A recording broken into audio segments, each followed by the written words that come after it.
Reka subire ndabahe kaze mwese shuti banywanyi mubana natwe mu makuru n'ibiganiro tubandanya gushikiriza kuri no munesha kuri yanyu mukunda cyane imwe Rudende ya Isange TV mbonesha kure ibashikiriza amakuru n'ibiganiro biba bigezweho kandi biba byakorewe amatoza mu bisata bitandukanye haba muri politike mu nkino mwiperereza mugateka kazi na muntu mu ndero ndetse n'andi makuru yose abari karavugwa mu makungu ya kure ndabahaye mwiriwe abandi ndabahaye mwaramutse bivanye naho muherereye iri niteka n'umunezero ntangire gusubira kubana namwe banywanyi bacu mukunda kandi mugakurikira amakuru ibiganiro dutambutsa kuri n'umunesha kuri yanyu mukunda cyane imwe Rudende ya Isange TV ishene ibashikiriza amakuru n'ibiganiro biba bigezweho kandi biba byakorewe amatohoza ndabakengurukiye rero mwese mudukurikira muri mu mucungararo igize igihugu cyacu Burundi abadukurikira bari mu bihugu bibanyi ndetse n'abari mu makungu ya kure mwese ndabahaye kaze mu makuru yacu amakuru yo kuri iyi saha amakuru araza gushimikira ku ngingo nkuru zikurikira mu makuru ariko aravugwa ngaha mu Burundi nuko umuvugizi w'igisirikare c'u Burundi Pascal Baratuza amakuru duhabwa n'amasoko yacu avuga ko yubahuye n'isanganya rikomeye ubwo yariko arava ngaha mu mugwa mukuru w'ubutunzi Bujumbura yerekeza mu gisagara ca politike cyangwa se ku mugwa mukuru wa politike Igitega aho rero yari yitavye inama ikaba ari inama ngo yagarukaga akumutekano umutekano w'abasirikare ndetse n'abanyagihugu ni mu gihe abanyagihugu bafise ubwoba bavuga ko ngo kuba amatora ariko aravugwamo uruntu ngo yoba yaribwe intambara zishobora kwadukana cyane mu migambwe itavuga rumwe n'ubutegetsi ubwo rero uyu muvugizi w'igisirikare c'u Burundi Pascal Baratuza yari yitabiriye iyo nama ikaba ari inama yagarukaga kubijanye n'umutekano ngaha mu Burundi kuri ubu rero bivuga ko yobahuye n'isanganya rikomeye ndetse ashobora kuba anhasize ubuzima biri kuvuga ko ikiziga ciwe caba kijanwe mu bitaro ngo kuraba uko amagara yiwe yoba ayifashe ibi kandi mubizi neza ko uyu muvugizi w'igisirikare c'u Burundi Pascal Baratuza yamye avugwa nk'umwe ngo yamye nyegeza amakuru ajanye no kungene igisirikare c'u Burundi muri Republika Iharanira Intwaro ya Kongo kibayeho aho yavugaga ko igisirikare c'u Burundi muri Kongo ngo kimeze neza cyane ni mu gihe abasirikare bashinga intahe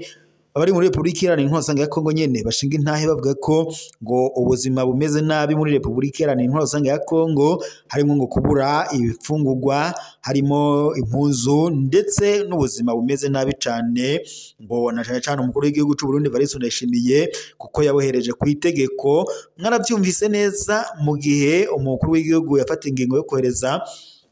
abasirikare b'u Burundi muri Republika Iharanira Intwaro ya Kongo gufatikanya n'igisirikare ca leta ya Kongo FARDC mu guhangana n'umugwi witwaje ibigwanisho M23 mwaravyumvise amakuru yavuzwe mu bimenyesha makuru bitandukanye ko bamwe mu basirikare banze kujya guhangana n'umugwi wa M23 bamwe baciriwe umunyororo w'ubuzima bwa misi yose abandi nabo barapfungwa bivanye nuko banze kujya kufatikanya n'umugwi n'igisirikare ca leta ya Kongo FARDC guhangana n'umugwi witwaje ibigwanisho wa M23 Pascal Baratuza rero yaravuzwe mu mabi menshi cyane na cyane avuga ko igisirikare c'u Burundi ngo kimeze neza cyane atakibazo gifise muri Republika Iharanira Intwaro ya Kongo nubwo amakuru ku rubuga yo yagaragazaga ko abasirikare b'u Burundi muri Kongo bamerewe nabi cyane nyuma y'imyaka 5 yari iheze tuvuga ibijanye n'umugera wa COVID-19 kuri ubu ngubu amakuru duhabwa n'amasoko yacu aravuga ko uyu mugera wongeye kwibonekeza mu gisagara c'ubudandaje ngaha i Bujumbura wa 18 Ruheshi umwaka wa 2025 inyuma y'imyaka 5 hari ukutovuga rumwe ibijanye na COVID-19 uwo mugera usa n'uwasubiriye kwaduka i Bujumbura umukuru w'inama nshingamateka aragabisha ariko ubushikiranganje bw'amagara y'abantu burinumiye ivyo vyibutsa ko ibihe bibabaje muri 2020 aho Denise Nkurunziza ico gihe yari umutambukanyi w'umukuru w'igihugu c'u Burundi Petero Nkurunziza yari yajanwe i Nairobi yafashwe bikomeye n'uwo mugera ubw'amakuru duhabwa n'amasoko yacu ngaha mu Burundi. Kuri uwa kabiri igenekerezo rero rya 17 ruheshi uyu mwaka hishurwa ibibazo by'abashinga amateka. Daniel Geras Ndabirabe yamenyesheje ko ibitaro byinshi byo mu gisagara ca Bujumbura bibonekezamwo ibitigiri binini by'abarwayi bafise ibimenyetso bikomeye. Mu gihe yashikiriza ijambo mu nama y'amakoraniro mu Kigobe,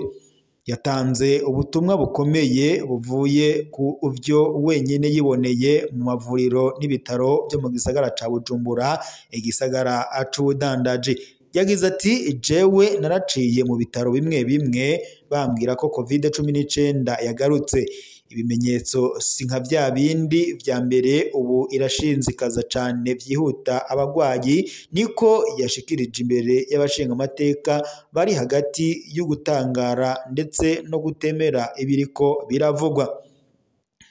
Uyu kandi Daniel yaciye ahamagarira abanyagihugu bose na cane cane abatowe gukurikiza amategeko akomeye y'isuku, harimo gukaraba neza mu biganza, gupompa umuti aho dukorera, kureka gukorana no mu minwe.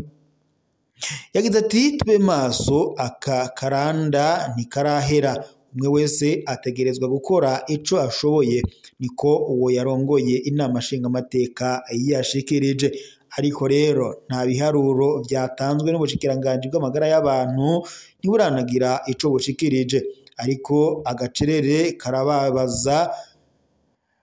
bakibutsa abarundi akahise kababaje. Tugarutse mu mwaka w'ibihumbi 2020, leta ubwo yahakanaga umugera wa COVID-19 kuwa 31 Ntwarante 2020 niho Uburundi bwatangaza ko hari abantu babiri bafashwe n'umugera wa COVID-19 mu gihe ico kiza cari cafashe byinshi mu bihugu byo muri Afurika. Gushika ico gihe ubutegetsi bw'umuhisi umukuru w'igihugu Petero Nkurunziza yemeza ko igihugu gikingiwe n'Imana. Uburundi buri mu minwe y'Imana, niko abategetsi bamwe bavugaga ico gihe. Amashengero yaguma yuguruye,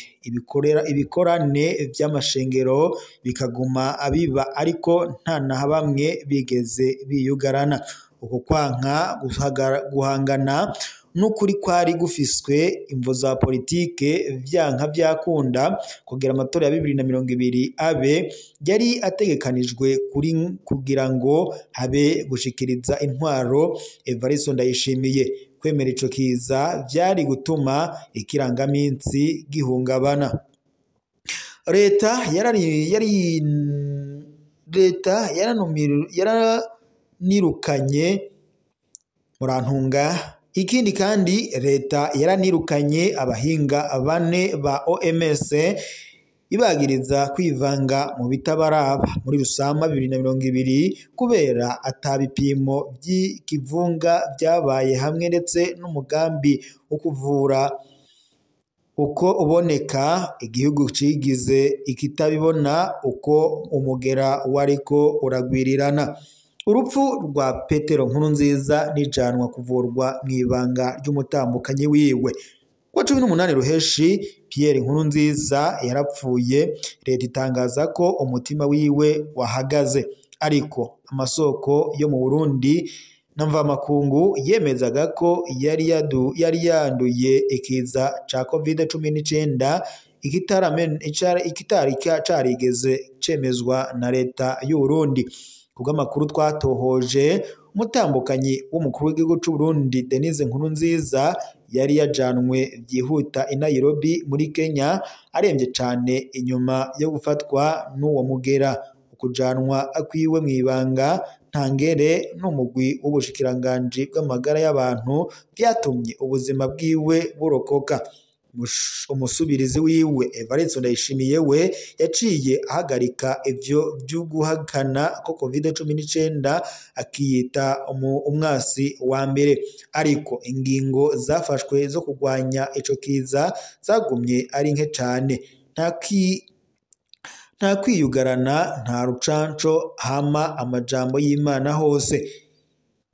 Ubu ivyo Ndabirabe we yatangaje bibaye mu gihe hari ibintu bivugwa mu buryo bubiri. Abaganga b'i Bujumbura bari bamaze kuvuga ko hari abagwayi bibonekeza bafise ibimenyetso byo guhema nabi, ariko nta mukozi n'umwe wo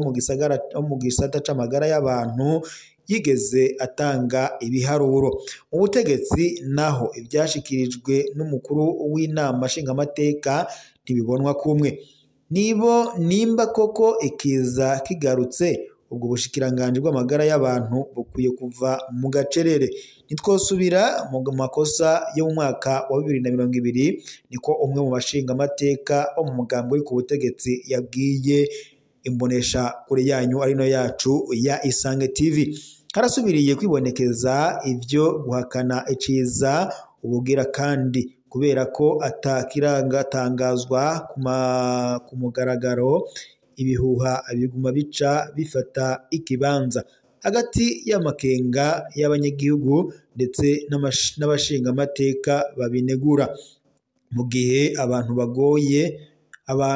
babonye umukuru w'igihugu apfa bukumbi, hasubiriye kwibonekeza abanegura inyifato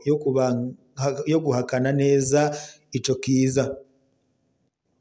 Inyuma y'imyaka 5 igihugu gusa ni kiriko kirakekeranya hagati y'ukuba maso n'agacerere kubw'abarundi. Ikiza ca COVID-19 si intambamyi ku magara y'abantu gusa, ahubwo gibutsa ingaruka zo guhakana ukuri kwayo nk'uko bishikirizwa na bamwe mu banyagihugu. Reka shimire rero mwe mwese mwadukurikiraga mu makuru tubashikiriza kuri iyi saha. Dusozere ngaha, turaza agusubira.